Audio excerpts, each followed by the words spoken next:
Hey guys, welcome to the B nerd. तो यार Marvel cinematic universe जैसे जैसे आगे बढ़ रहा है, हम इसमें कई सारे नए नए पावरफुल सुपर हीरोज देखने को मिल रहे हैं। तो आज की इस वीडियो में हम यही जानेंगे कि मार्वल सिनेमैटिक यूनिवर्स के top 10 most powerful super heroes कौन कौन से हैं। और हाँ, मैं इस लिस्ट में से वही सुपर हीरोज को लूंगा जो कि अभी एमसीयू के मेन टाइमलाइन में जिंदा है या फिर अनरिटायर्ड है। यानी कि हम इस लिस्ट में कैप्टन अमेरिका, आयरन मैन जैसे कैरेक्टर्स को नहीं लेंगे, क्योंकि या तो वो एमसीयू के मेन टाइमलाइन में मर चुके हैं या फिर रिटायर्ड हो चुके हैं।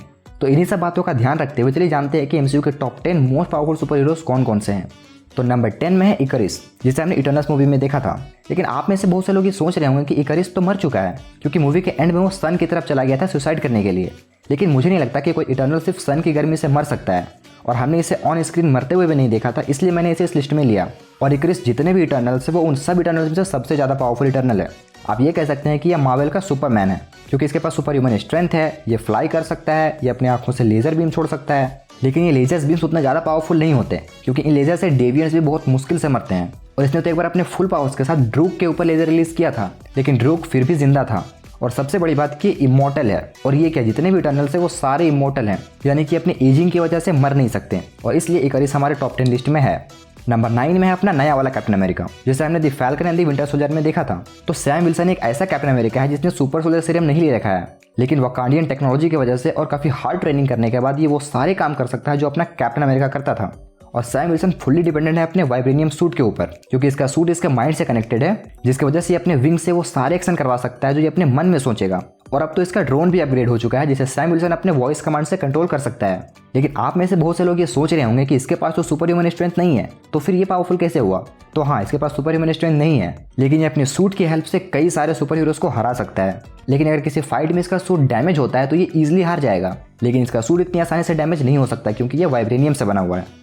अब नंबर 8 में है एंट मैन, और इस कैरेक्टर को भी जो चीज़ पावरफुल बनाती है वो है इसका सूट और पिम पार्टिकल्स वाले डिस्क। लेकिन अभी भी बहुत से लोग एंट मैन को उतना पावरफुल नहीं मानते हैं, लेकिन बिलीव मी, एंट मैन के पास बहुत ज़्यादा पोटेंशियल है, क्योंकि एंट मैन साइज मैनिपुलेशन की पावर से बहुत कुछ कर सकता है। और एंट मैन का जो ह्यूज वाला वर्जन है वो तो बहुत ज़्यादा पावरफुल है, क्योंकि इनक्रेडिबल हल्क के बाद सिर्फ एंट मैन ही है जिसने लेविएथन को सिर्फ एक ही पंच में नॉकआउट कर दिया था। तो आप इसी चीज़ से अंदाजा लगा सकते हैं कि एंट मैन का ह्यूज वाला वर्जन कितना ज़्यादा पावरफुल हो सकता है। और जो चीज़ एंट मैन को और भी ज़्यादा स्पेशल बनाती है वो है इसके पिम पार्टिकल्स वाले डिस्क, जिससे वो किसी भी चीज़ को बड़ा या छोटा बना सकता है। एंड इमेजिन कि अगर एंड गेम में एंट मैन अपने रेड वाले डिस्क से थैनोस को छोटा कर देता तो अवेंजर ऐसे ही जीत जाते हैं, और अभी आयरन मैन भी जिंदा होता। और एक और चीज़ जो हम सारे फैंस देखना चाहते थे कि एंट मैन छोटा होकर थैनोस के अंदर घुस जाता। अरे अंदर जाने के बहुत से रास्ते होते हैं गंदी सोच वालों, और वो अंदर जाके फिर से बड़ा हो जाता, तब तो थैनोस की वहीं पे चटनी बन जाती। तो आप इसी से समझ जाओ कि एंट मैन के अंदर कितना पोटेंशियल है। नंबर 7 में है शांग-ची। हमने तो इसे अभी तक एक ही मूवी में देखा है, लेकिन फिर भी इसने टॉप 10 लिस्ट में अपनी जगह बना ली है। और जो चीज़ शांग-ची को पावरफुल बनाती है वो इसके 10 रिंग्स और मार्शल आर्ट्स। और 10 रिंग्स की वजह से अब तो ये इमॉर्टल भी हो गया है। और शांग-ची उसी का बेटा है जिसने सबसे पहली बार 10 रिंग्स के पावर्स को ओवरपावर्ड किया था। तो आप समझ सकते हैं कि ये कितना पावरफुल होगा। हमने तो इसे एमसीयू में अभी तक उतना नहीं देखा है, लेकिन जितना भी देखा है उसे तो ये कंफर्म हो जाता है कि ये कई सारे सुपर हीरो से ज़्यादा पावरफुल है, क्योंकि इसने 10 रिंग्स की हेल्प से ड्वेलर इन द डार्कनेस को हराया था, जो कि एमसीयू के कई सारे सुपर हीरोज नहीं कर पाएंगे। और अभी तक हमें 10 रिंग्स के पावर्स को उतने अच्छे से दिखाया नहीं गया है, तो हो सकता है कि इन फ्यूचर हमें 10 रिंग्स और शांग-ची में कुछ और अपग्रेड्स देखने को मिलेंगे।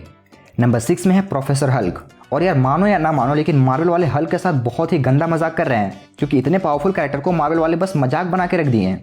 क्योंकि एंड गेम में हमने देखा था कि हल्क का प्रोफेसर हल्क बन चुका है, और इस वाले हल्क में पहले वाले हल्क जितना एग्रेसिवनेस नहीं है, लेकिन स्ट्रेंथ और ड्यूरेबिलिटी वही है, इसलिए मैंने इसे इस लिस्ट में लिया। और हो सकता है कि इन फ्यूचर हमें पुराना वाला एग्रेसिव हल्क देखने को मिले, क्योंकि शांग-ची के मिड क्रेडिट सीन में हमने देखा था कि प्रोफेसर हल्क अब दोबारा ब्रूस बैनर बन चुका है। और कैसे बना ये मे भी हमें upcoming TV series she Hulk में देखने को मिलेगा। और यार अगर मार्वल वाले पुराने हल्क को वापस नहीं लाए ना, तो यह मार्वल की बहुत बड़ी गलती होगी, क्योंकि यार हल्क एक बहुत ही पावरफुल कैरेक्टर है, और मार्वल वाले बस इसे ऐसे ही वेस्ट कर रहे हैं। और आप हल्क के पावर का अंदाजा सिर्फ इससे लगा सकते हैं कि कॉमिक्स में थैनोस भी हल्क से लड़ने से डरता है, लेकिन मार्वल वाले तो सिर्फ इसका मजाक बना रहे हैं। और अब आते हैं टॉप 5 में। तो नंबर 5 में है व्हाइट विजन, और इसके पावर्स भी सेम टू सेम हमारे पुराने वाले विजन के जैसे ही है, लेकिन इसके पास माइंड स्टोन की जगह एक चिप लगी हुई है, और कैओस मैजिक इसका पावर सोर्स है। एंड ये वाला विजन भी बहुत ज़्यादा पावरफुल है, क्योंकि ये सुपर स्पीड में ट्रैवल कर सकता है, डेंसिटी को मैनिपुलेट करके ड्यूरेबिलिटी को कम या ज़्यादा कर सकता है। और सबसे बड़ी बात है इसकी फेजिंग पावर, जिसकी वजह से ये किसी भी चीज़ के आर पार जा सकता है, और इसके हेल्प से जब भी कोई एनिमी उस पर अटैक करेगा तो वो उसके आर पार जा सकता है। और इसलिए व्हाइट विजन भी एमसीयू के मोस्ट पावरफुल सुपर हीरोज में से एक है। और इसकी मेमोरी वापस आने के बाद ये कहाँ गया ये तो नहीं पता, लेकिन हो सकता है कि हमें अपकमिंग मूवी थंडरबोल्ट्स में देखने को मिले। अब नंबर 4 में है कैप्टन मार्वल। और यह doctor strange in the multiverse of madness में अर्थ 838 वाली कैप्टन मार्वल को देखने के बाद हमारी मेन यूनिवर्स वाली कैप्टन मार्वल के लिए मेरे मन में इज्जत और भी बढ़ गई है, क्योंकि अर्थ 838 वाली कैप्टन मार्वल एक स्टैचू के गिरने की वजह से मर जाती है। वहीं हमारी कैप्टन मार्वल पूरी क्रीवासियों से अकेले भिड़ जाती है और बीच हवा में एक रॉकेट मिसाइल के डायरेक्शन को चेंज कर दिया था। और तो और थैनोस के शिप को अकेले ही डिस्ट्रॉय कर दिया था इसने। और इतना भी कम लग रहा है तो पावर स्टोन से पंच खाना कोई आम बात नहीं है। और हमने लास्ट टाइम कैप्टन मार्वल को मिस मार्वल के मिड क्रेडिट सीन में देखा था, और अब नेक्स्ट टाइम दी मार्वल्स मूवी में देखने वाले हैं, और तब तक तो उसकी पावर्स और भी अपग्रेड हो चुकी होगी। नंबर 3 में है थॉर। हालांकि एंड गेम में थॉर उतना पावरफुल नहीं था जितना उसे होना चाहिए था, लेकिन एक गॉड और एक एसगार्डियन होने की वजह से थॉर स्ट्रेंथ वाइज बहुत ज़्यादा पावरफुल है। यहाँ तक कि वो एंड गेम में डिप्रेशन में था, लेकिन फिर भी वो थैनोस को बराबर की टक्कर दे रहा था। और हम इन्फिनिटी वॉर और थॉर रैग्नारोक वाले थॉर को कैसे भूल सकते हैं। अगर बात करें पूरे न्यूट्रॉन स्टार के फोर्स को झेलना, या फिर पूरे इन्फिनिटी स्टोन्स के कंबाइंड एनर्जी ब्लास्ट को कट करते हुए थैनोस को ऑलमोस्ट हरा देना, या फिर अकेले ही स्टॉर्म ब्रेकर की हेल्प से थैनोस के शिप को डिस्ट्रॉय करना, या फिर पावर स्टोन के डायरेक्ट टच को सर्वाइव करके तुरंत हील करना एंड हल्क को हैंड टू हैंड फाइट में डिफीट करना, ये सारी चीज़ें थॉर को पावरफुल बनाती है। और अब तो थॉर अपने शेप में भी आ चुका है, जैसे कि हमने Thor love and thunder movie में देखा था।